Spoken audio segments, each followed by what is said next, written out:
तो गाइज मैं हूं अंकित और आप दिख रहे हैं रेसलिंग फैंस नेटवर्क। शुरू करते हैं गाइज अपनी बातों को हम लोग सबसे पहले Cody Rhodes and the rock से। तो भाई क्या रॉक की वापसी अब नहीं होगी? क्या रॉक डब्ल्यूडब्ल्यूई के अंदर आने ही नहीं वाले? क्या अब हमें एक्सपेक्ट ही नहीं करना चाहिए रॉक कोडी का मैच? इसके ऊपर कमेंट करते हैं कोडी रोड्स एंड और भी साथ में बहुत कुछ रॉक को लेकर रिवील करते हैं। क्या कहते हैं हम लोग सबसे पहले इससे ही अपनी बातों को शुरू करेंगे। Cody Rhodes Chris van wallet के साथ बात करते हुए कहते हैं द ऑफर स्टिल स्टैंड्स। कौन सा ऑफर? तो इनका रॉक के साथ मैच जो होने वाला है उसकी बात कर रहे हैं यहाँ पे। कहते हैं the offer still stands and again if he never comes back he's done at all. He really has, and as much as I insulted him previously, it was an honor to be part of his last outing. But what I learned physically in the ring with him, it should not be his last outing. There's more. There's not just gas left in the tank. There might be multiple tanks. There's more, and I would like the WWE Universe or pro wrestling fans, I would like them to see that. I think there's a world where WWE director of the board is great, but I think there's a world WWE really benefits, and this young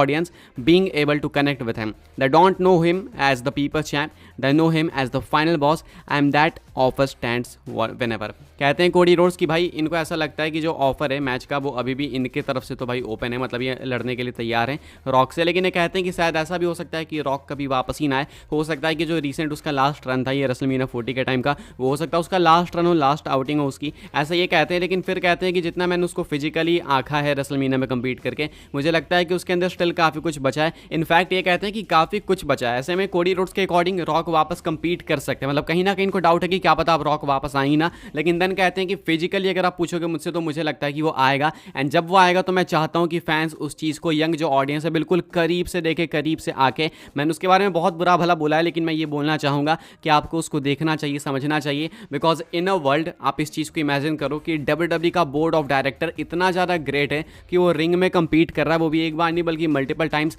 and आप उसको देख के enjoy कर रहे हो। In ring action की बात करते हैं, कहते हैं कि फैंस उससे कनेक्ट करेंगे for sure, because younger audience उसको एज पीपल्स चैंपियन नहीं बल्कि एज द फाइनल बॉस जानती है।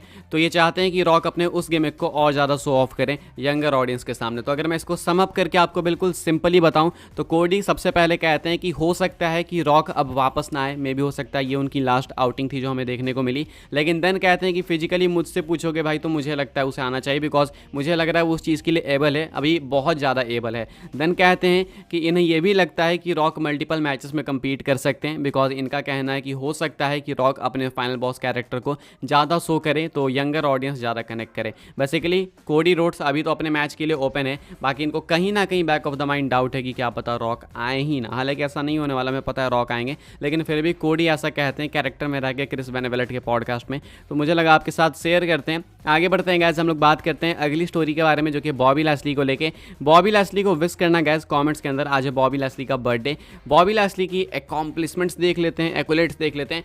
2 टाइम डब्ल्यूडब्ल्यूई चैंपियन रह चुके हैं Bobby Lashley, 4 time TNA world champion, 2 time ECW champion, 2 time intercontinental champion, 3 time US champion, winner of the Andre the Giant memorial battle royal. हालांकि उससे कोई फर्क नहीं पड़ता, बट स्टिल काउंट कर सकते हो आप लोग। एंड यहाँ पे ये भी बताया जा रहा है कि फ्यूचर हॉल ऑफ फेमर है, तो ये तो होने ही वाला है। बाकी अगर आप देखोगे तो कितनी अलग अलग कंपनीज के अंदर भाई इन्होंने अपनी अकॉम्प्लिशमेंट्स अचीव करी। अगर आप देखो तो WWE के अंदर भाई काफ़ी टाइम जीत चुके हैं भाई, IC title, US title, WWE title सब जीत चुके हैं। TNA के अंदर भी 4 टाइम वर्ल्ड चैंपियन रह चुके हैं, ECW में भी टाइटल जीत चुके हैं। तो बॉबी लैस्ली का करियर तो देखो भाई अच्छा रहा है। अभी रिसेंट एक डिमांड भी आई थी कि बॉबी लैस्ली को एक और बार वर्ल्ड चैंपियनशिप दी जाए। क्या आपको लगता है कि लैस्ली डिजर्व करते हैं? कमेंट करके बताना। वंस अगेन भाई happy birthday to Bobby Lashley, comments के अंदर आप लोग भी लिख देना। आगे बढ़ते हैं गाइस, बात करते हैं अगली स्टोरी के बारे में।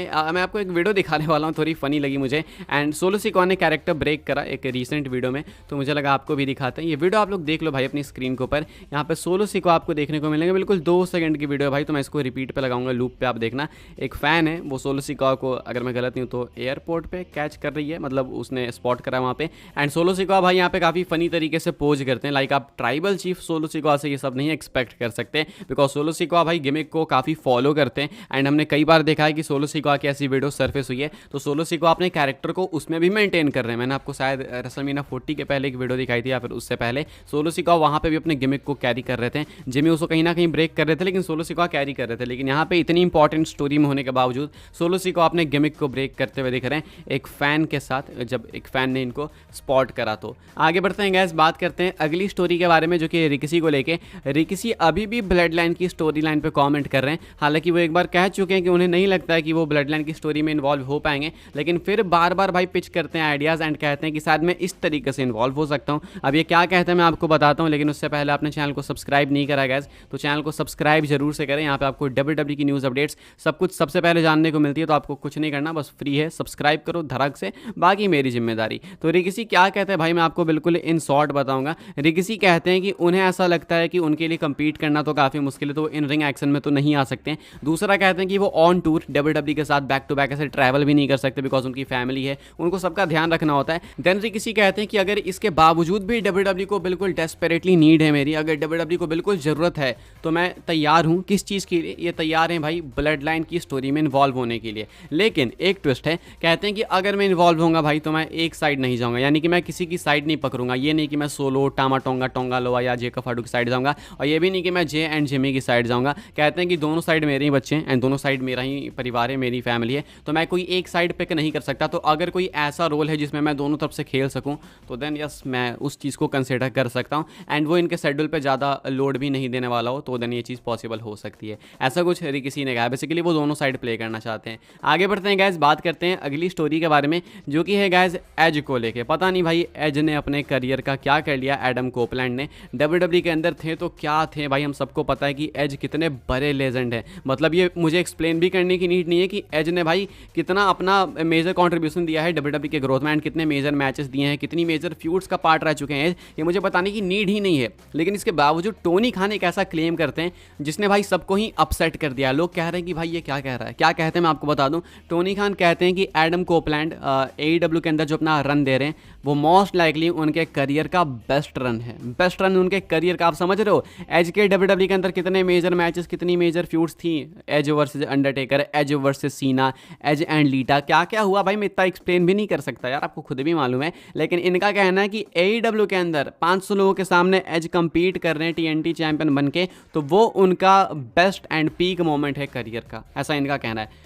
एज इसको डिनाई भी नहीं कर सकते अभी जब तक वो AEW के साथ डील के अंदर है। पता नहीं एज कहाँ जाके फंस गए भाई, ये क्रिश्चियन से कम्पीट करने के लिए अपने पैर पर अगर कुल्हाड़ी मारने में अगर आपको किसी का एग्जाम्पल देना है ना आगे, तो आप एज का देना, इससे परफेक्ट आपको एग्जाम्पल कोई नहीं मिलेगा। आगे बढ़ते हैं गाइस, बात करते हैं अगली स्टोरी के बारे में जो कि हमारी आखिरी स्टोरी है स्मैकडाउन की व्यूअरशिप को लेकर। मैं आपको स्मैकडाउन के नंबर्स बता देता हूँ, लास्ट जो एपिसोड हुआ उसकी बात कर रहे हैं। तो यहाँ पे भाई व्यूअरशिप बढ़ी है, अच्छी बात है। व्यूअरशिप पहले डाउन हुई थी पिछले हफ्ते, लेकिन अभी वापस मेंटेन हो चुकी है। कहा जा रहा है कि व्यूअरशिप आई निकल के सामने 2.355 मिलियन, यानी कि इस वीक नंबर्स ऊपर है। इससे पहले क्या थी भाई, तो इससे पहले 2.256 मिलियन, अगर मैं गलत हूँ तो इससे भी पहले 2.3 के आसपास ही व्यूअरशिप थी। तो लगभग व्यूअरशिप मेंटेन हो चुकी है, यानी कि पिछले हफ्ते से अगर आप कंपेयर करोगे तो टोटल एग्जैक्ट अगर मैं आपको बताऊं तो 99,000 व्यूअर्स एक्स्ट्रा इस हफ्ते आपको देखने को मिले हैं स्मैकडाउन में। अभी गाइस फिलहाल इस वीडियो के लिए बस ये कुछ अपडेट्स थी। आई होप सो आपको इन्फॉर्मेशन मिली हो तो वीडियो को लाइक करें, शेयर करें, सब्सक्राइब करें चैनल को, ताकि आने वाले टाइम के अंदर आपको और भी ऐसे WWE की न्यूज़ अपडेट्स जानने को मिलती रहे। फॉलो कर सकते हैं आप लोग मुझे इंस्टाग्राम एंड ट्विटर पर, लिंक आपको मिल जाएगी डिस्क्रिप्शन में। ज्वाइन कर सकते हैं व्हाट्सएप चैनल को।